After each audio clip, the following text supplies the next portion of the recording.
Kiwari urang lajengkeun carios pedang wasiat atana pisi kancil ti Pakidulan, wilujeng ngabandungan dugikeun Karengsena.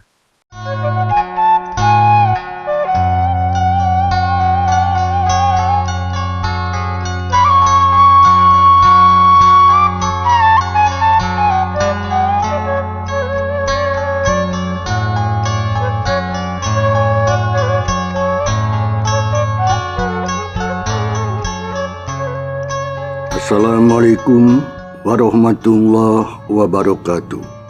Sampurasunun.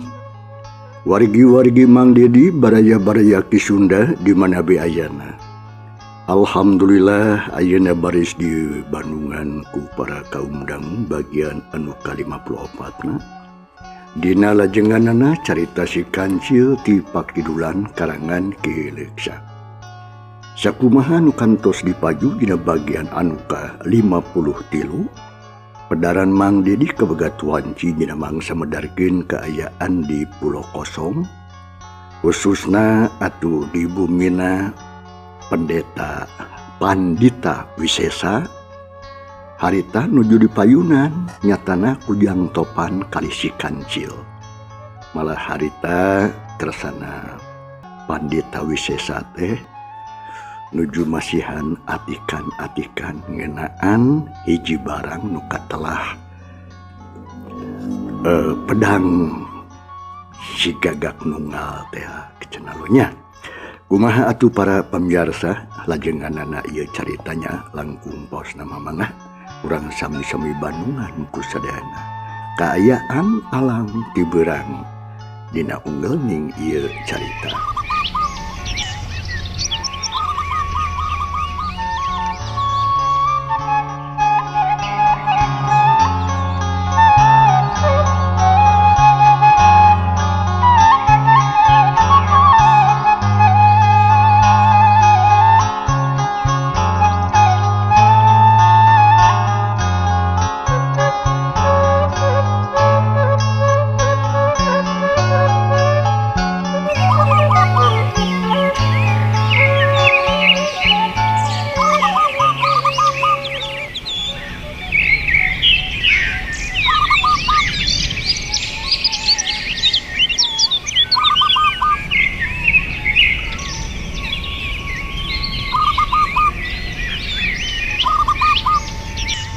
Mangsa alam harita teh beuki beurang bae. Breh aya hiji imah anu basajan tapi gede. Di hareup atuh aya nu ngariung tiluan di antarana atuh kersana pribumi nyatana Ki Wisesa teh. Di sanghareupan kedua lalaki bujangan keneh nyatana Jang Topan jeung si Kancil. Anu harita atuh gawena teh Topan jeung si Kancil unggut-unggutan. Ngarti weh duanana oge ayeuna mah. Yen Ki Wisesa harita teh geus ngajelaskeun heunaan maksud jeung tujuan kecap si Gagak Nunggal. Pok deui atuh harita Ki Wisesa. Dah kitu jaluk.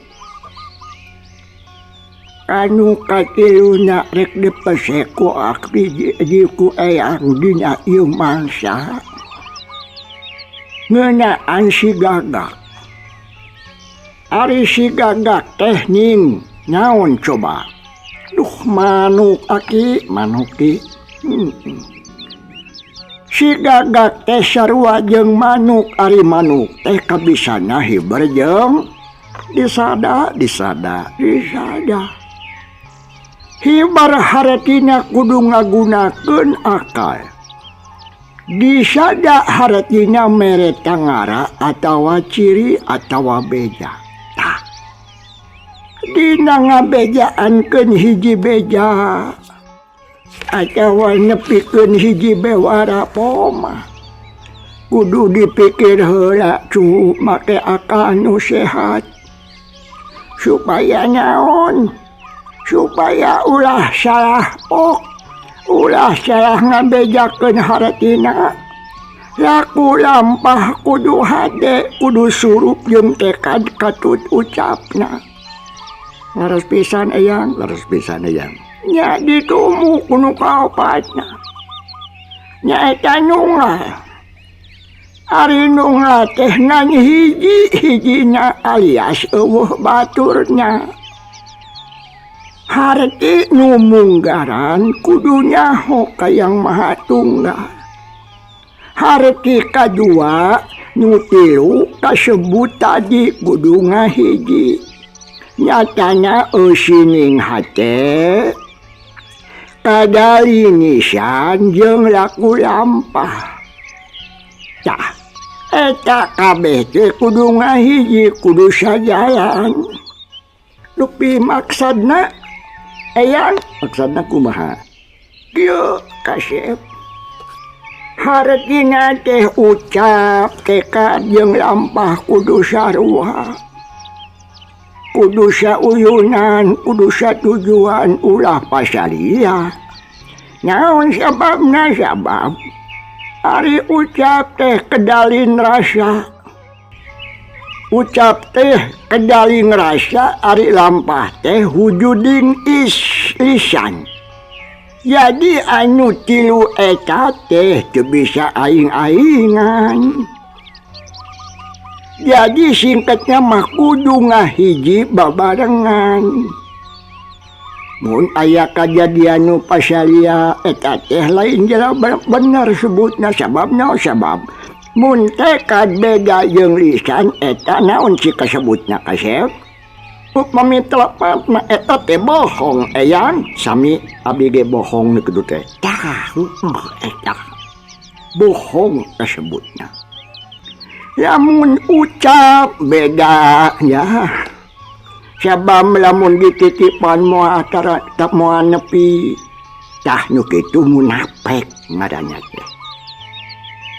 jadi kieu kasep jadi pusaka pedang si gagak nunga teh ngandung harti atawa hartina mah kudu hade tekad hade ucap hade lampah tah anu tilu tadi teh gulungkeun jadi hiji sinanunga sajalan satujuan umat ulah pasalia aing-aingan kitu ceuk pamanggih eyang mah jayu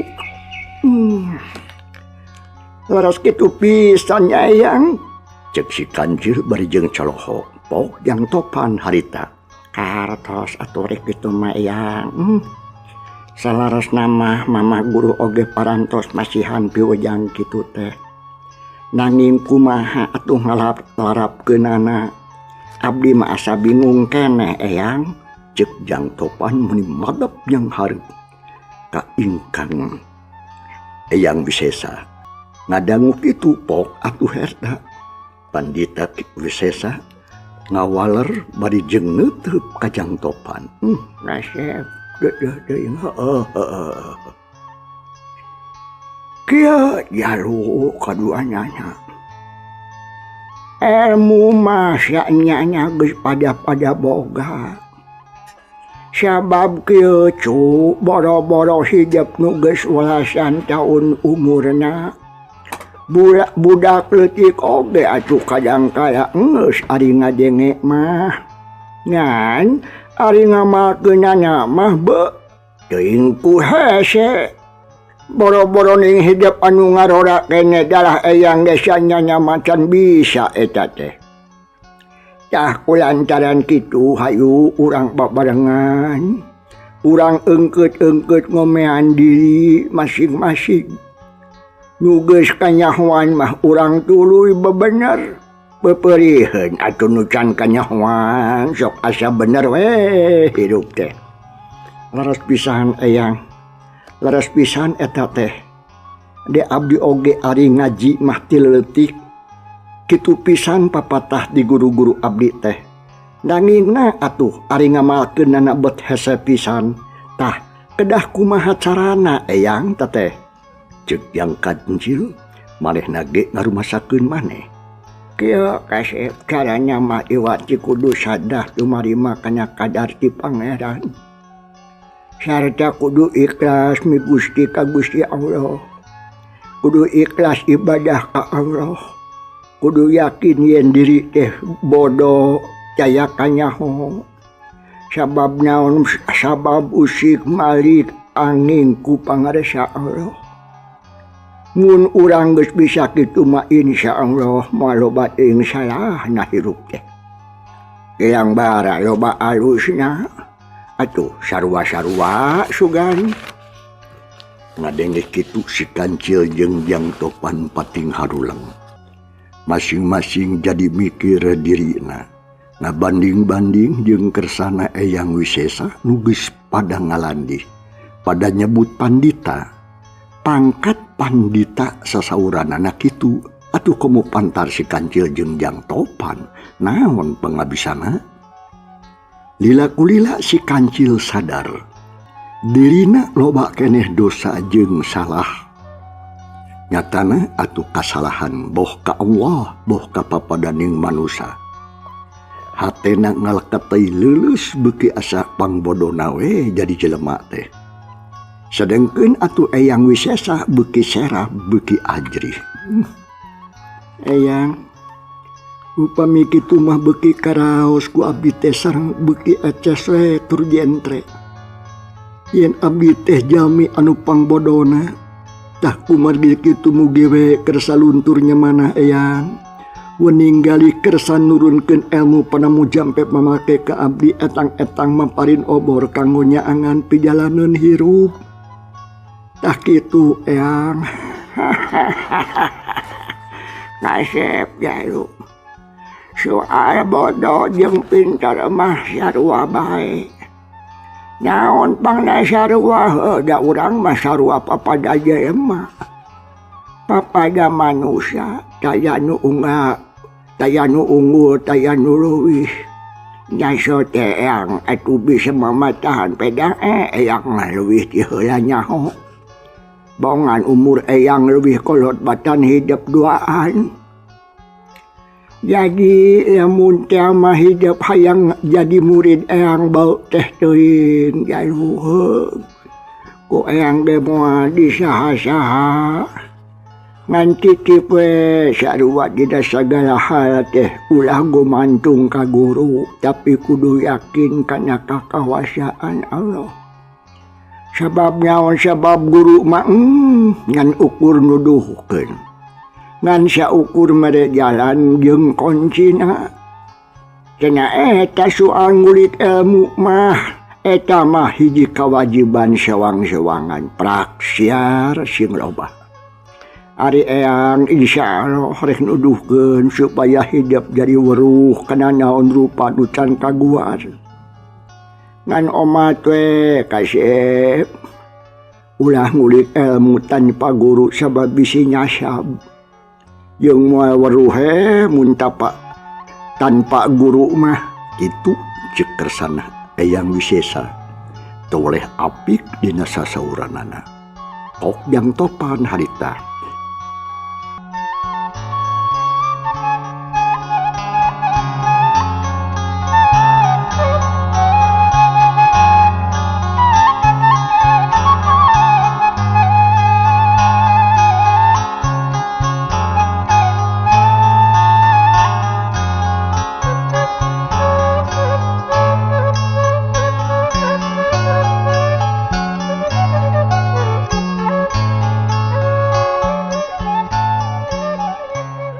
Bioge sami bae Eyang saja nyangakeun badan sakujur abdi teh hoyong diangken janten murid saja ngulik rupi-rupining ilmu pangaweruh di bakalan hirup abdi pibekeleun maksad teh. Kasep Ang Topan ku Eyang syukur ai baroga kahayang kitu mah. Heug insyaallah ku Eyang rek dituduhkeun ka mana nya kudu lempang jeung kumaha nu kudu dipeampah. Punten nanging punten Eyang. Aya keneh kapanasaran abdi Eyang. Aya naon jangan. Paya bamana dunyan janu ngartina Jang Kancil. Eta Eyang perkawis pusaka pedang si Gagak Nunggal. Nah eta teh aya jirimna atanapi lambangna. Dari eusina mah parantos kepesek sakumaha anu dipedar ti payun tadi. Oh, etanya canggu. Ari-ayaknya mah jang lantaran ibarat senyo. Dengan aya panasnya wungkul. Dengan aya panasnya wungkul tapi oge merenjeng jirimna. Atau buktinya. Sebab moal aya panas lamun eueuh seuneuna. Kitu deui papatah eyang tadi. Ngeunaan ucap teh kajeng lampah anu kudu manunggal eta teh aya lambangna. Sarta aya jirimna jeung aya leuwihna tinu sejen. Nya mangrupa bedog alias pedang biasana kawas nu segene dijieun tina besi jeung wajah. Ngan kulantaran bedog pusakanya tangtu we aya kaunggulanana. Tah, kumaha kaunggulanana eyang? Kieu gerajang topan. Si Gagak Nunggal teh bener-bener nunggal ngandung harti eueuh baturna. Jadi mun seug aya nu nyebutkeun kemar teh atawa jarwaan eta teh geus dangtu salah sahiji palsu. Punjulna deui si Gagak Nunggal mah saumur-umur teradi asah tapi seukeut jeung seukeut bae. Saumur-umur cadu kaluar tina sarangkanya kajaba mun aya musuh anu bener-bener matak ngabahayakeun. Manehna teh sok disada dina sarangkana kokoloprakan kawas nu ngabejaan. Atuh saja batik itu. Ya mun dipake gelut atawa tarung teu kudu capek ngaheumbatkeun. Da manehna mah ngapung atawa leumpang sorangan. Mabaleungeun ka urang teh. Kaistimewaan anu segena lamun musuh teu matak bahaya sarta teu manjing dosa najan digugunyeng dipesat oge etah bedog tina warangkanya bakal macet moadekeun bijil tina warangkana. Oh kitu aketana. Tah kitu diantarana kasep-kasep. Kabehna ge yeuh ciciren nu kudu diperhatikeun ku urang yen urang kudu hati-hati jeung waspada dina ngayakeun sagala rupa tindakan. Kudu asak pamilihan, kudu asak-asak pamilih, kudu wijaksana ulah mawa karep sorangan. Sagala rupa deh kudu manjing perkaranya kudu puguh jujutanana ulah jang dihabek wae. Kitu tah maksudna mah. Saur kesana Eyang Wisesa bari jeung rutret ka Jang Topan katut si Kancil. Atuh si Kancil jeung Jang Topan arunggut-unggutan beuki kataji weh ku eta pedang. Masing-masing keuk hayang mibanda sabab arek cek pamikiranana reug-reug cenah hirup teh lamun seug nyekel pedang si Gagak Nunggal mah. Moal inggis liar peuting, moal hariwang lunta ti beurang. Sabab bakal aya nunang tayungan. Keur kitu pok si Kancil harita, Eyang. Saha kinten-kintenna anu baris katibanan pulung tiasa ngagem eta pakarang. Nah abdi aya milik kitu, aya bagian Eyang. Cek si Kancil bari jeung neuteub harita ka Eyang Wisesa. Nya anak jeung nanya kitu. Apan geus puguh si Gagak Nunggal mah ngan ukur lambang. Nu kudu dipibanda ku hidap mah acina atawa eusina alias inti syarina. Nyatang cuwe lain si itu si eta sakabeh jalma wajib ngagem eta bedog. Naon sababna? Sabab mun sakabeh jalma geus boga ilmu eta da asana mah aman dunya teh. Moal aya pacogregan, moal aya papaseaan, moal aya nu silih arah jeung silih bongohan. Kieu maksud abdi teh Eyang. Lambangna Eyang, lambangna maksud teh. Bedogna jirimna da kahartos ari acina mah kedah kapimilih ku sadayana Eyang. Tah, ngeunaan eta nama Eyang teh can bisa nangtukeun. Teuing kasaha eta turuna? Kumaha ceuk engkewe atuh eta mah, da Eyang da atuh teu nyaho. Di mana ayana Eyang? Nah laras aya di Eyang. Jang Topan hayang yakin. Da bongan geus ngadenge beja ti kersana ajengan Nurupalah. Yen si gagak nunggal teh ayana di Eyang Wisesa. Ngadenge kitu pok atuh kersana Eyang Wisesa. Duka deh join. Eyang oge teu nyaho. Ngan memang ari baheula mah waktu Eyang ora kene. Eta pedang teh aya di Eyang. Tapi sabada kanyahoan jeung kaharti eusina, ku Eyang teh diwalurikeun. Jiga mah aya nu nampihan ku dulur Eyang. Hanya katunya jeung Eyang. Jang Topan harita bari ngahuleng. Ya. Nyaha make nyebut hanya kasep. Kena eusi nama geus aya di Eyang. Kari ngamakeun, kari nerapkeun. Mohon kartos Eyang nuhun atuh. Kitu gunung caturna. Eyangna Jang Topan nyatana Ki Wisesa teh anu geus meunang gelar pandita. Jeung murid-muridna nu kakarada datang, si Kancil jeung Jang Topan ngerasa bunga.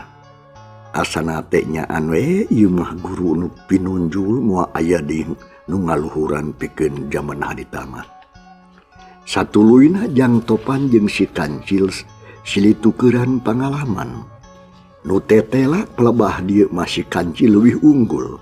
Naon sababna unggul? Sabab manehna mah geus lila ngalaman ngajawara. Malah kungsi gelut bebeakan depikeun ka saputing jeput lilana ge.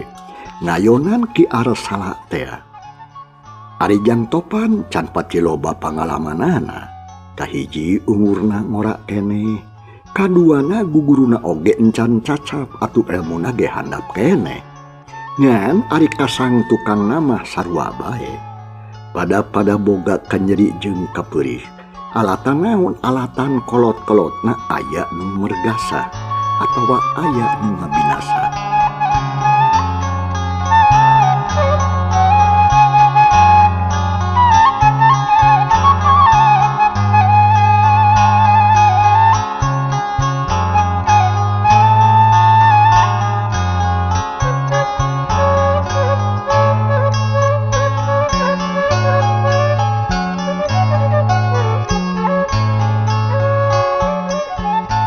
Sabadana gunung catur silih tukeran pangalaman.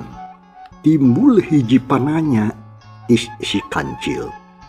Manehna rada hariwang bisi salah lengkah salah tekad. Oktumanya atuka Eyang Wisesa. Punten Eyang. Ning teteh abdi sareng Jang Topan teh ampir sami pada gaduh kanyeri ati alatan nu jadi kolot aya nu mergasa. Lajeng atuh ayeuna abdi teh duaan saja ngulik pangarti neangan pangabisa. Ngajalankeun kewajiban tapi dina hati leutik abdi Eyang nyangkaruk hiji rasa ceceub jeung neuteuli hayang numpes musuh-musuh abdi. Kumaha ari kitu naha teu matak jadi dosa ka abdina Eyang? Ayus.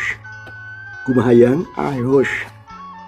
Maksudna nya alus pisan eta pananya teh. Dia beda Jang Kancil. Urusan lakon di dunia memang rupa-rupa sakabeh jaya mah pada boga riwayat masing-masing. Soal kanyeri jeung kapeuri eta pasti aya ngan jalana beda-beda. Mun ujang duaan baroga kasang tukang sarupa kitu, eta teh untung. Naon sababna? Sabab diuji ku pangeran.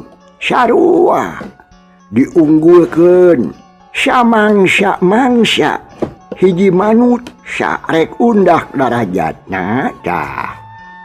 Bandungan yo. Sok diuji heula. Ku rupa-rupanin cocoba. Mun lulus tina cocoba bakal naik derajatna. Boh pangartina, boh kekuatan jiwanya. Sabab dina purih bakal menang perah. Tah kitu. Atuh saja banyak kitu. Lamun teu aya kasang tukang sarupa kitu, can puguh make hayang ngulik ilmu pangaweruh. Buat ngeunah-ngeunah sare. Puguh make hayang ngulik ilmu pangaweruh mah ngeunah-ngeunah sare di imah moal hayang ngeusi diri ngomean awak. Ngan palebah neundeun kaceuceub alusna mah piceun ci ayeuna keneh. Non margina ki yang non margina yang sabab eta teh goreng kacida. Papalimpang jeung ajaran nu ku urang keur diulik oman. Ulah mawa karep sorangan, ulah hayang malaskeun. Jati teu dibalas ku urang oge bakal dibalas ku Allah. Ku wawalas anu leuwih adil. Kadang-kala manusia mah ngabalasna teh tara adil, da kasurung ku nafsu. Akhirna batur anu teu heula nyieun dosa ka urang, akhirna urang anu leuwih gede dosana. Da dina ngabalasna teu adil teh. Tah kulantaran kitu kasep duanana ge umat ulah boga karep hayang malaskeun. Nu geus mah geus bae. Cenah eta soal ngulik ilmu pangaweruh pek jalankeun ku haridepnya sing nepi ka jucuna. Soal jelema anu jahat di mana-mana engke di parengkeun tepung jeung urang poma ulah langsung disiksa. Hanya komo dipergasan nepikeun ka paragat nyawa. Ulah pisan. Lilirkeun anguran mah hatena. Sina babalik pikir, sina sadar kana naon rupa kasalahanana, sin tobat ka Allah.